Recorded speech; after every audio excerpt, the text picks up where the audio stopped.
الذي خلق الموت والحياة ليبلوكم أيكم أحسن عملا وهو العزيز الغفور. أشهد أن لا إله إلا الله وحده لا شريك له وأشهد أن سيدنا محمدا عبده ورسوله. اللهم صل وسلم وبارك على سيدنا محمد. Yang jawab Allahumma salli ala sayyidina Muhammad wa ala alihi wa sahbihi ajma'in. Qala Allah ta'ala fi kitabihil karim wa huwa asdaqul qailin. A'udzu billahi minasy syaithanir rajim. Bismillahir rahmanir rahim. Wa lanabluwannakum bisyai'in minal khawfi wal ju'i wa naqsin minal amwali wal anfusi wath thamarat wa basyyiris sabirin alladzina idza asabatuhum musibah qalu, mari sama-sama, inna lillahi wa inna ilaihi raji'un. 3 kali, inna lillahi wa inna ilaihi raji'un, inna lillahi wa inna ilaihi raji'un. Sesungguhnya kita ini milik Allah dan pasti cepat atau lambat, suka atau tidak suka, kita akan kembali ke hadirat Allah seperti almarhumah. Almarhumah sejak 2006 kemarin saya tanya sama Mas Iko, mulai terdeteksi sakit gula 18 tahun. Sebegitu panjang ujian yang Allah berikan. Insya Allah kesabaran almarhumah dan keluarga dalam merawat almarhumah semasa sakit itu adalah kafarah, hal yang harus dibayar untuk khilafnya dosa-dosanya. Insya Allah menghadap Allah sudah dengan tanpa dosa. Amin Allahumma amin. Kalau orang sabar diuji oleh Allah dengan sakit, Masya Allah, itu adalah kafarah. Selain kafarah harian, kita ba'da salat membaca tasbih subhanallah subhanallah, membaca hamdalah alhamdulillah alhamdulillah, membaca takbir Allahu akbar masing-masing 33 kali. Itu kafarah harian kita. Tapi kafarah semasa kita hidup, apabila kita memiliki khilaf, memiliki salah yang tidak disengaja, dan dosa-dosa diantaranya adalah dengan diuji dengan sakit. Maka mari apabila Allah berikan kepada kita ujian sakit, sabar. Mentang-mentang namanya sabar, terus yang diceritakan sabar, diulang-ulang. Allah sampaikan dalam Al-Baqarah, ya ayyuhalladzina amanu ista'inu bis-sabri was-salah innallaha ma'as-sabirin. Ya ayyuhalladzina amanu, wahai orang-orang yang beriman, ista'inu, minta tolonglah kita semua kepada Allah dari semua persoalan yang kita hadapi, duniawi maupun ukhrawi, dunia maupun akhirat, bis-sabri was-salah, dengan sabar dan salat. 2 saja yang Allah berikan tips, sabar dan salat, untuk mengatasi seluruh ujian persoalan yang kita hadapi. Gampang banget 2 hal, cuma sabar dan salat. Iya. Tapi bagaimana sabarnya dulu dan bagaimana salatnya, ini yang harus kita kaji. Ista'inu, minta tolonglah kita semua kepada Allah dari semua persoalan, bis-sabri was-salah, dengan sabar dan salat. Kalau ini sudah dilaksanakan dengan sungguh-sungguh, maka insya Allah semua persoalan akan selesai. Innallaha ma'as-sabirin, sesungguhnya Allah beserta orang-orang yang sabar. Insya Allah. Tapi sabar itu bagaimana?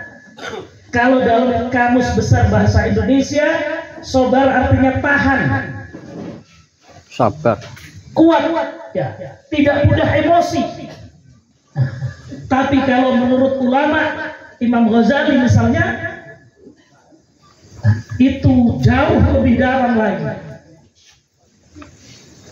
Dia kuat dalam menghadapi semua ujian, nafsu, godaan-godaan untuk melaksanakan ajaran agama ini. Tahan, teguh dalam menghadapi semua situasi untuk melaksanakan ajaran agama. Itu yang namanya sabar. Maka sabar meniscayakan 3 hal, ulama sampaikan. Pertama, ala ta'ah. Sabar dalam melaksanakan agama, ajaran agama, syariat agama. Ala ta'ah. Oh, kalau begitu luas sekali sabar. Ya, kita sudah taat melaksanakan agama belum? Itu pertama. Kalau belum, berarti belum sabar. Kemudian yang kedua, ala tarkil maksiyah, meninggalkan maksiat, meninggalkan larangan-larangan agama. Masih suka maksiat? Masih suka nolak ini itu? Masih suka tergoda dengan tawaran-tawaran iming-iming hal-hal yang di luar yang semestinya hak kita? Nah, itu.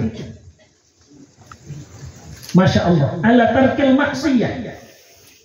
Baru yang ketiga, alal musibah, sabar atas ujian dan hal-hal yang tidak kita sukai yang Allah berikan kepada kita, termasuk keluarga yang sedang berduka ini sedang diberi musibah ujian oleh Allah Subhanahu wa Ta'ala.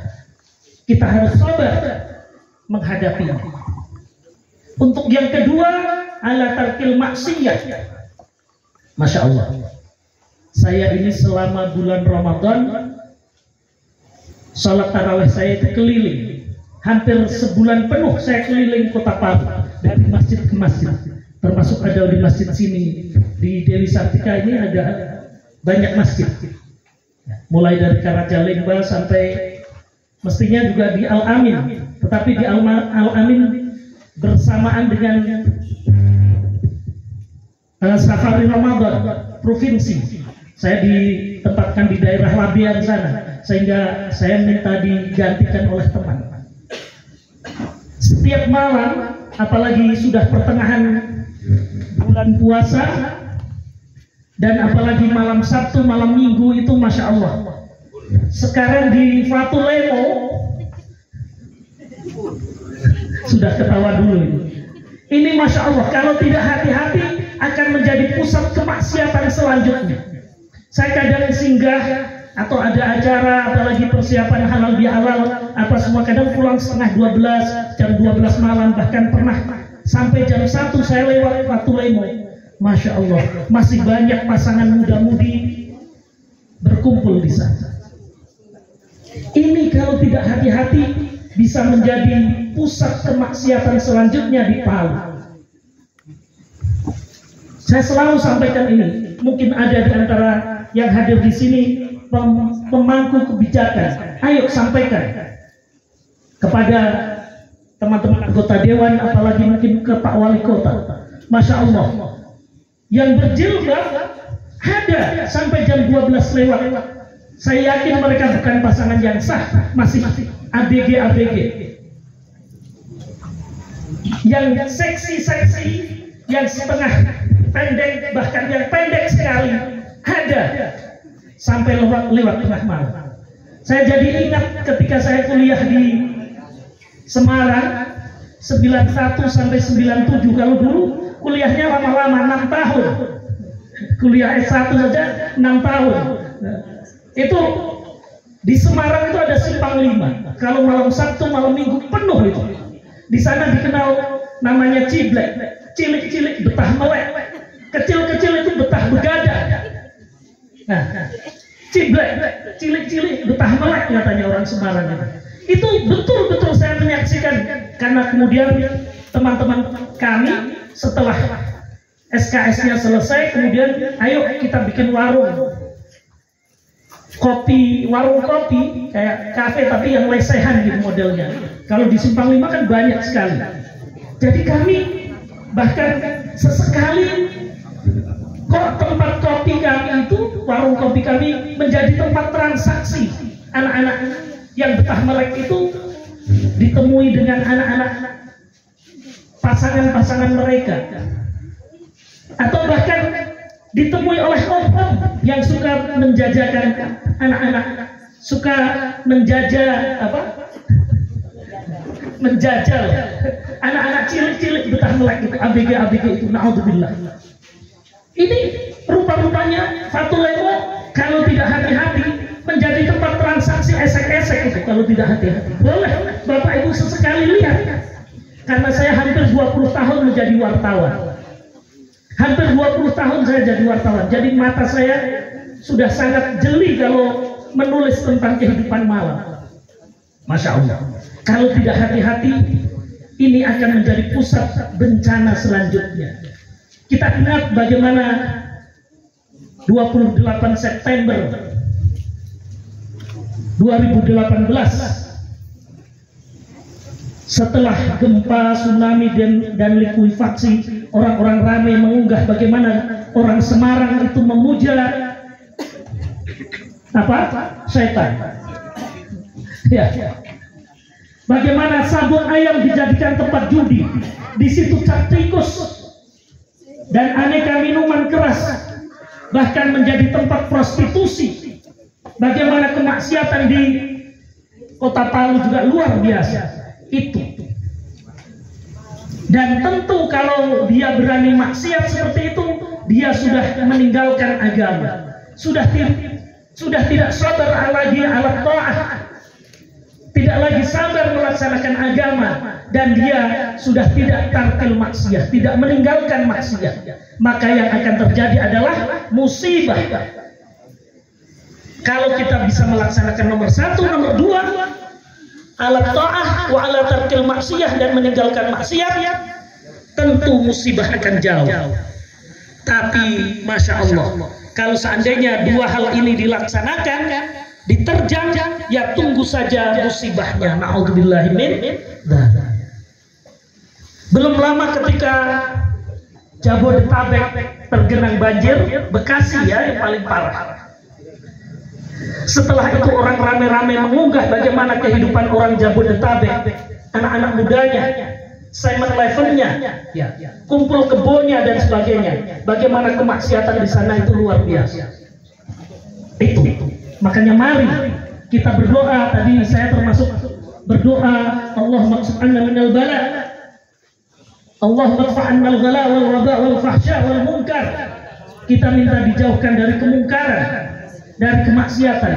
Insya Allah kalau itu sudah jauh, ya, kemungkaran kita sudah taat, sabar ala ta'ah wa ala tarkil maksiyah, insya Allah kita juga akan dijauhkan oleh Allah dari musibah. Amin Allahumma amin.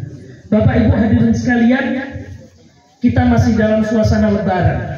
Kemarin Ustadz Supadi pada pelepasan jenazah almarhumah sedikit singgung tentang bagaimana ini bulan Syawal, bulannya halal bihalal. Yang paling utama di bulan Syawal, karena ini bulan peningkatan, bulan meningkat. Syawal itu artinya meningkat atau peningkatan.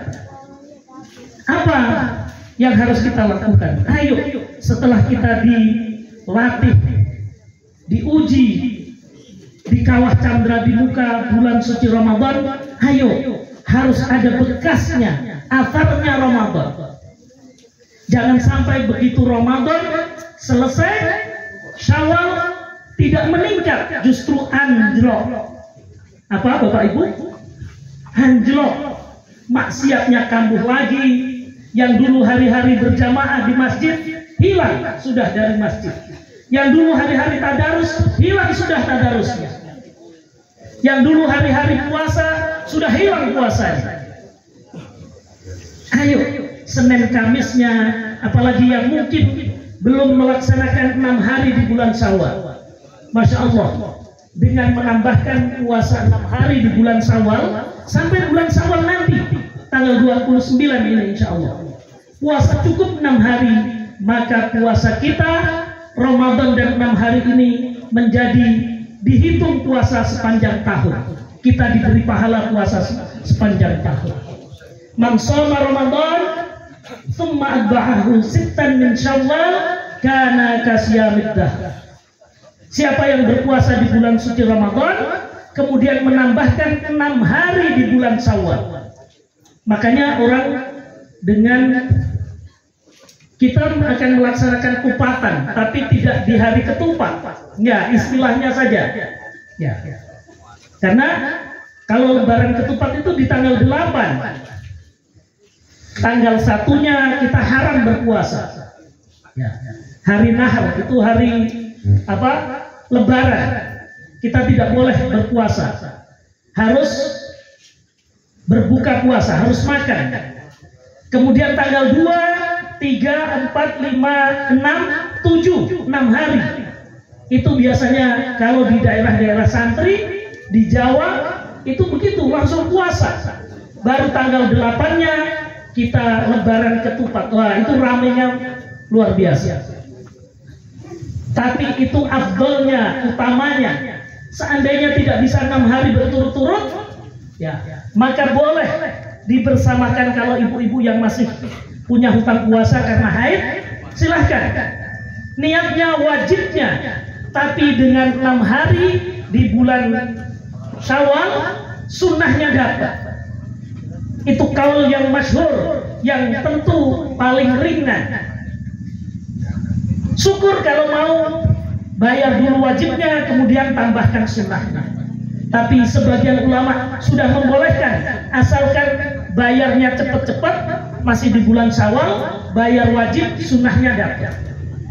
Nah, kalau bapak-bapak yang tidak punya hutang, apalagi, ayo boleh dibersamakan dengan Senin Kamis, dengan Ayyamul Bid, 13, 14, 15 Syawal, tambahkan kemudian 3 harinya. Wih, murah banget, cuma menambahkan 6 hari, sudah dihitung puasa sepanjang tahun. Ya, asyru amsalihah, 10 kali lipatnya sudah. Sederhana saja. Yang 1 bulan puasa kita dikalikan 10 menjadi 10 bulan. Yang 6 hari dikalikan 10, 60 hari, 2 bulan. Oh, artinya menjadi 12 bulan. Itu sederhananya dengan rumus asyru amsalihah, 10 kali lipatnya. Masya Allah, kemurahan Allah luar biasa. Ini sahih Muslim. Man shoma Ramadan, siapa berpuasa di bulan suci Ramadan, tsumma atba'ahu sittan min Syawal, kemudian ditambahkan 6 hari di bulan Syawal, kana kasiyamid dahr. Koyo-koyo gitu ya. Karena ono kadwe wong iku mau ada untuk orang tadi kasiyamid dahr, seperti puasa sepanjang tahun. Masya Allah. Maka jangan sampai 6 hari di bulan Syawal ini kita alpa untuk menambahkan puasa Ramadan kita, sehingga kita diberi pahala puasa sepanjang tahun, insya Allah. Bapak Ibu hadirin sekalian, sekali lagi saya pesan untuk diri saya sendiri dan kepada kita semua, ayo, harus ada akarnya, bekasnya Ramadan. Kalau Ramadan kita mau bicara yang jelek, ana shaimun, saya orang berpuasa. Ana shaimah, ibu-ibu. Saya bukan shaimah yang artis ya. Saya orang yang berpuasa. Ana shaimatun. Lanjutkan. Jangan begitu selesai puasanya, gosipnya kambuh lagi. Na'udzubillah. Kalau bapak-bapak yang paling berat matanya. Jangan kalau sudah Syawal, sudah lewat puasanya, kemudian maksiat matanya kambuh lagi. Na'udzubillah. Orang yang dapat berkahnya Ramadan, berkahnya Lailatul Qadar, ciri utamanya adalah bisa melanjutkan kebiasaan-kebiasaan baiknya di bulan suci Ramadan. Termasuk ini yang ingin saya sampaikan. Dalam hadis qudsi, hadis yang isinya kalamullah, sanadnya Ibnu Abbas, salah satu sanad yang paling kuat. Allah Subhanahu wa taala sampaikan, arba'atun la yaghfirullahu lahum. Ada 4 golongan yang tidak diampuni dosanya, wala yataqabbal minhum Ramadan, dan tidak diterima pahala Ramadannya, tidak diterima pahala puasanya. Siapa mereka? Yang pertama, sakarat. Sakar itu orang yang sakarat itu apa? Orang yang sudah lupa ingatan, sudah tidak eleng, sudah tidak ingat. Orang yang suka mabuk. Apa ada Ustadz orang muslim tapi suka sakarat, suka sakar? Banyak di Palu. Cap tikus itu sampai di lorong-lorong kecil saja laku itu kalau di Palu, Masya Allah. Saya agak tahu karena sering jalan-jalan dan sering dikasih informasi. Sampai di lorong-lorong kecil itu cap tikus itu, Masya Allah. Semua orang mungkin tahu, oh cap tikus itu apa. Dulu saya bingung ketika datang ke Palu, cap tikus. Apa itu cap tikus? Tapi sekarang anak kecil saja ngerti itu apa cap tikus. Na'udzubillah. Apalagi yang narkoba, na'udzubillah. Anak-anak kecil sudah ngerti ngeleng itu.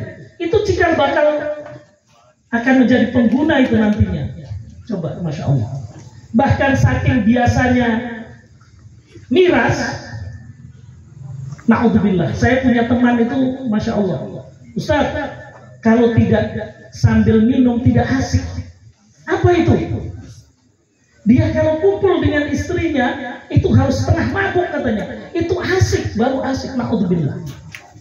Makanya nanti 40 tahun, 35 tahun, oh gulanya sudah tinggi sekali, sudah komplikasi, Masya Allah. Itu kebiasaan yang luar biasa, yang sangat jelek dari orang-orang, dari pemuda-pemuda kita yang tidak taat tadi. Hari-harinya begadang, sukanya miras, sukanya narkoba. Tunggu nanti 35-40 tahun penyakitnya sudah macam-macam. Na'udzubillah. Kemudian yang kedua, orang yang tidak diampuni dosanya oleh Allah dan tidak diterima pahala puasanya, pahala ibadahnya adalah uququl walidain. Orang yang durhaka kepada orang tuanya. Orang yang berani sama orang tua ketika masih hidup, dia suka membantah. Ketika orang tuanya sudah meninggal, dia tidak senantiasa mendoakan. Saya yakin keluarga dari almarhumah Mas Eko, adik-adik, keponakan-keponakannya semuanya orang-orang yang takzim, yang birrul walidain, amin. Masya Allah, Ananda Dania ini luar biasa. Insya Allah calon hafizah Mas Eko, amin. Insya Allah calon penghafal Al-Quran, Masya Allah. Neneknya dikhususkan atau tidak, itu sudah langsung dapat kiriman pahalanya dari yang tadi dibacakan. Apalagi kalau dikhususkan, Masya Allah. Ini malam Jumat, ayo Yasin. Mereka yang sudah jadi ruh, wes jadi badan halus istilahnya ya. Kalau orang Jawa bilang, kalau sudah jadi ruh itu jauh lebih detail, lebih ngerti apa yang kita lakukan. Apa yang kita lakukan anak cucunya, Masya Allah, mereka jauh lebih tahu ketimbang yang hidup. Hidup kena sekat dinding saja sudah tidak tahu kan? Tapi kalau alam roh semuanya bisa ngerti apa yang anak cucunya lakukan. Makanya ayo jadilah orang yang birrul walidain, jangan uququl walidain, yang durhaka kepada orang tua. Itu orang yang kedua yang tidak diampuni dosanya oleh Allah dan tidak diterima pahala puasanya. Baru yang ketiga, orang yang memiliki kedengkian dalam hatinya, termasuk dia qati'ur rahim, memutus tali silaturahim. Itu orang yang ketiga yang tidak diampuni dosanya oleh Allah dan tidak diterima pahala ibadah puasanya. Qati'ur rahim. Dalam Sahih Muslim, baginda Rasul sampaikan, la yadkhulul jannah qati'ur rahim. Tidak akan masuk surga orang yang memutus tali silaturahim. Maka ayo, ini kesempatan bulan Syawal. Mungkin ada teman, bahkan mungkin keluarga yang dulu akrab sekarang renggang. Karena satu hal, mungkin pernah berselisih paham, hutang piutang, bisnis bersama. Karena selisih paham, kemudian renggang. Karena satu hal, kurang-kurangnya perbedaan politik, pilihan politik yang berbeda, kemudian renggang. Tidak ada komunikasi. Ayo, saatnya sekarang kita mengembalikan silaturahim. Ya. Dan yang terakhir, Bapak Ibu hadirin sekalian, yang tidak diampuni dosanya oleh Allah dan tidak diterima pahala ibadahnya adalah orang yang tidak mau menyapa saudaranya ketika selisih paham lebih dari 3 hari. Saya ingat nenek saya kan wong Jawa. Cucu-cucunya nek jodaan orang kenal luwes saka 3 dino. Kalau tidak baku sapa, jodaan itu tidak baku sapa. Tidak boleh lebih dari 3 hari karena ribut, berkelahi, kurang-kurangnya rebutan apa gitu ya. Si bah punya kue apa, kemudian dibagi. Kalau membaginya kurang rata, itu ribut. Ya, cucunya kan banyak nenek saya ini. Masya Allah. Karena bapak saya 7 bersaudara. Cucu-cucunya banyak. Kalau sudah waktunya makan sering 5 rumah itu anaknya di satu kampung. Jadi biasa sih bah, apalagi kalau ada yang bancaan. Bancaan itu ada yang ulang tahun tiap bulan gitu. Pakai hitungan hari Jawa, mereka dikumpulkan, kemudian makan bersama, didoain, kemudian makan bersama. Itu yang ribut. Nah, simbah oleh nek jodaan ojo luweh saka 3 dino. Kalau tidak baku tegur, tidak boleh lebih dari 3 hari. Baru belakangan saya temukan, oh ternyata Masya Allah, ini hadis qudsi. Seandainya kita selisih paham dengan saudara muslim kita, tidak boleh lebih dari 3 hari kita masih punya kebencian dan tidak mau bersapa, tidak mau memaafkan. Batasan maksimalnya hanya 3 hari. Coba Islam sampai sedetail itu memberikan contoh kepada kita bagaimana mengislahkan umatnya, mendamaikan umatnya. Ayo kita laksanakan agar ibadah puasa kita diterima oleh Allah dan pahala ibadah kita diterima oleh Allah Subhanahu wa Ta'ala. Bapak Ibu hadirin sekalian, Masya Allah, yang paling utama kita datang ke tempat ini adalah pertama mendoakan almarhumah. Yang kedua, ayo ambil ibrahnya, ambil pelajaran. Almarhumah begitu sabar menghadapi ujian hidup. Saya ingat awal-awal saya di Palu 2013-2016, beliau sering sekali meminta saya, kadang lewat Pak Hartono, kadang beliau sendiri telepon, karena beliau menjadi ketua majelis taklim. Saya ingat di wilayah sini, kadang pindah-pindah tempat. Masya Allah. Kadang beliau sempatkan bertanya, di masa-masa beliau masih mampu, itu sering hadir di kerukunan keluarga Bliku. Ya kan, beliau sudah tidak bisa duduk di lantai, beliau duduk di kursi. Masya Allah, kita paham. Tapi keinginan beliau untuk bersilaturahim dan menanam budi baik kepada saudara-saudaranya itu luar biasa. Masya Allah. Kita harus husnudzon, anak-anak cucu dari beliau semuanya ahli ilmu, ahli Quran, orang-orang yang saleh, amin. Itu tanaman pahala yang luar biasa. Karena 3 hal yang tidak habis, tidak terputus adalah waladun salihun yad'ulah. Yang ketiga, ya, kullu amal ibnu Adam, ya, itu akan putus. Idza mata ibnu Adam inqata'a amaluhu illa min thalathin. Semua amal ibadahnya anak Adam akan putus kecuali 3 perkara. Sedekah jariyah, atau ilmin yuntafa'u bih, atau ilmu yang bermanfaat. Awaladun salihin yad'ulah, atau anak-anak yang saleh dan salehah yang senantiasa mendoakan kepada orang tuanya, anak cucunya. Saya yakin, saya sangat husnudzon, anak-anaknya semuanya pinter-pinter ngaji. Itu Masya Allah, ladang pahala yang luar biasa yang senantiasa terkirim untuk almarhum. Ini yang harus kita ambil ibrah. Mari jadi orang tua yang saleh, yang bisa menanamkan kebaikan, ilmu kepada anak cucunya. Karena jangan sampai kemudian diberikan semuanya kepada ustadznya, karena madrasah pertama adalah ibunya. Ini yang paling penting.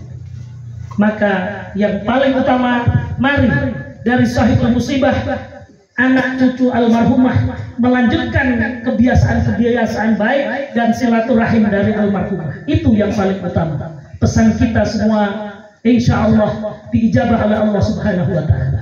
Amin.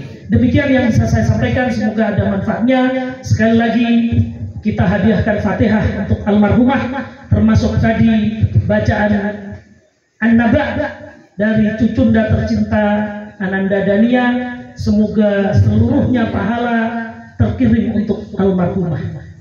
Allahumma ighfir laha warhamha wa'afiha wa'fu anha. Lahal Fatihah. A'udzubillahi minasyaitonir rajim. Bismillahirrahmanirrahim. Alhamdulillahirabbil alamin arrahmanir rahim maliki yaumiddin. Iyyaka na'budu wa iyyaka nasta'in. Ihdinas siratal mustaqim. Siratal ladzina an'amta 'alaihim ghairil maghdubi 'alaihim waladdallin. Amin. Kurang lebihnya mohon maaf. Wa'afu minkum wallahu musta'an. Allahu muwaffiq ila aqwamit thariq. Assalamualaikum warahmatullahi wabarakatuh. Assalamualaikum warahmatullahi wabarakatuh.